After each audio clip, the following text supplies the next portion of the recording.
साल पुराणा खे 17 साल थी विया आहिनि। अरबाब रहीम जे दौर में हिकिड़ो वॾो तइलीमी इदारो मिलियो। उन तइलीमी इदारे सां इहो हशर कयो वियो जो उन में माल जो चारो सामान ॿिज कलर ज़मीनदारनि जो पियो, पर सिविल सोसाइटीअ तइलीमी महसूसु कयो त हीअ IT जेको हींअर इंफॉर्मेशन जो दौरु आहे उनखे बहाल कयूं। उन्हनि खोलायो आहे, साल थियो आहे, हिकिड़ो प्रिंसिपल मुक़ररु थियो आहे, 45 माण्हुनि जे जाइ ते हिकिड़ो माण्हू आयो आहे। ॿिया जी एसेनी आहे पर उहे ॾिना कोन था वञनि। इन करे हिन कॉलेज जी हालति अञा ताईं जरी आहे, तइलीम खां तबाहीअ जे किनारे ते आहे। तव्हांजे आॾो भिक्षा जो पब्लिक हाई स्कूल आहे, तव्हांजे आॾो भिक्षा आहे, हीअ सॼे जी सॼी माजरा आहे, हिकिड़ी माफ़िया आहे। हाला ज़िले ऐं मटियारी ज़िले जे अंदरि असां हिन जो ज़िम्मेवार हिते जे चूंडियल नुमाइंदनि खे था सम्झूं, छो त उहे वोट वठी विया आहिनि। इन्हनि जो कमु आहे असांजे इदारनि खे हलाइण। मेडिकल कॉलेज जो अञा ताईं हिकिड़ी सिर कान लॻी आहे, जेको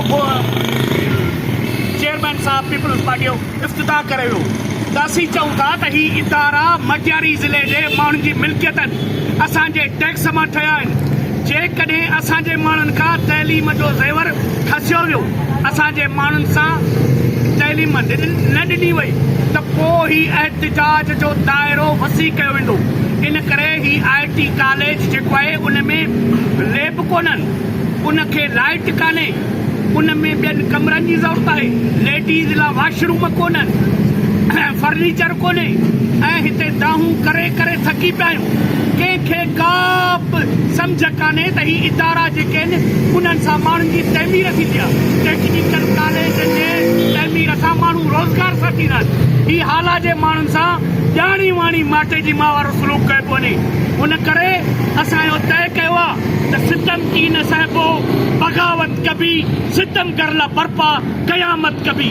असां हाणे पंहिंजे बचनि खे जाहिल ऐं अणपढ़ ॾिसणु नथा चाहियूं।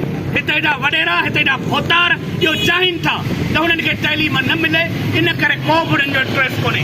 इन करे असांजो मुतालबो आहे त फौरी तौरु IT कॉलेज में जेके ज़ेनूं आहिनि माण्हू मुक़ररु कया वञनि, तइलीमी इदार शुरू कई वञे, ऐं जेके ॿिया रहियल आहिनि फर्नीचर, लैब, उस्ताद अमलो मुक़ररु करे। अॻे हिकिड़ो साल जेको आहे शागिर्दनि जो ॿियो हलियो आहे, 200 शागिर्दनि उन्हनि जी दाख़िला आहे। इन करे असांजो मुतालबो आहे, असांजी का बि दुश्मनी कान्हे, पर असीं चऊं था त असांजे बचनि सां ही नाहक छो